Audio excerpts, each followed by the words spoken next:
Sin duda, el fenómeno de la corrupción es quizá el mayor obstáculo para el desarrollo económico y social en todo el planeta. De acuerdo al Programa de las Naciones Unidas para el Desarrollo, que es la red mundial de la ONU que propugna el cambio y hace que los países tengan acceso al conocimiento, a la experiencia y a los recursos necesarios para ayudar a que las personas se labren un futuro mejor, se calcula que en los países de tercer mundo se pierde, debido a la corrupción, una cantidad de recursos 10 veces mayor que la dedicada a la asistencia oficial para el desarrollo.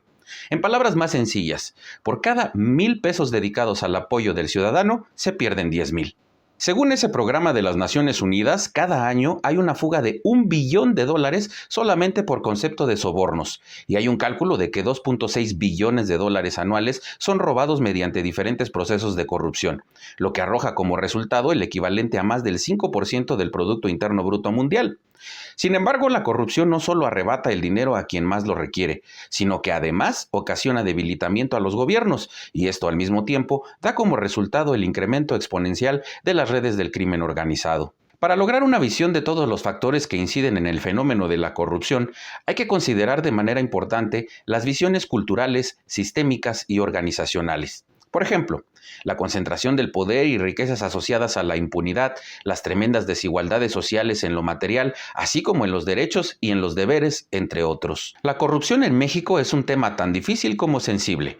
Difícil por la cantidad de factores o características que presenta, y es sensible porque todos los ciudadanos nos hemos visto profundamente afectados porque desafortunadamente este fenómeno ha permeado en todos los ámbitos de la sociedad y lamentablemente, de seguir así las cosas, como parece, la corrupción se presenta invencible. La corrupción se presenta de muchas maneras, como el tráfico de influencias, el contrabando, el soborno, el peculado, el uso privado de bienes públicos, el castigo al inocente y premiar a quien no lo merece, entre otras. Todas ellas prácticas de formas de conducta que se supone desaparecerían de forma milagrosa con la llegada de la 4T al poder.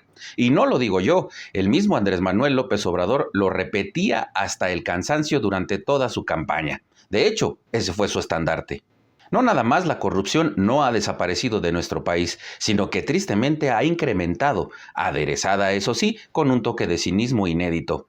Además, celebrado y justificado por una horda de comunicadores y porristas que, en aras de buscar el beneficio económico o la aceptación sectaria, se olvidan de señalar en este gobierno lo que apenas hace un sexenio criticaban. La corrupción de este gobierno tiene muchas caras y muchas consecuencias negativas para la sociedad, desde las muertes de niños con cáncer por desabasto de medicamentos, pasando por desvío de recursos millonarios en instituciones como Segalmex, afectando a campesinos, hasta pactos de impunidad con el crimen organizado, que por supuesto ha costado vidas. Ya sin mencionar la vida de lujos que se dan a costa del erario varios miembros del gabinete. Ahí entran las casas y coches de Manuel Bartlett, así como los viajes familiares ostentosos y el departamento del general Luis Crescencio Sandoval, solo por mencionar algunos ejemplos. Todo lo anterior documentado y comprobado. Bueno, lo que es peor, hasta aceptado públicamente por los involucrados. ¿Y qué pasa? Exacto, no pasa nada. De hecho, el propio presidente, al ser cuestionado, sale a decir con ese cinismo que lo caracteriza: ¿y qué? ¿Cuál es el problema? Estos hechos, sin duda, la sociedad los resiente, pero quizá lo que no llega a entender del todo es que la corrupción en cualquiera de sus expresiones significa que de una manera progresiva pero persistente representa la demolición de nuestras instituciones, el desdén por la legalidad, así como el triunfo de la ilegitimidad, de la inmoralidad y de la injusticia. Un gobierno que desborda corrupción y cinismo no puede dejar como legado a la sociedad otra cosa que un estado de descomposición y, por consiguiente, una sociedad injusta. Y de acuerdo al grado de profundidad alcanzado por la corrupción en México, no sería exagerado decir que estamos frente a un riesgo de seguridad nacional. La prevención y la lucha contra la corrupción es un proceso pluridimensional que necesita sinergia entre todos los sectores y todos los miembros de la sociedad, incluyendo, por supuesto, a los gobiernos, los medios de comunicación, el sector privado y las organizaciones de la sociedad civil.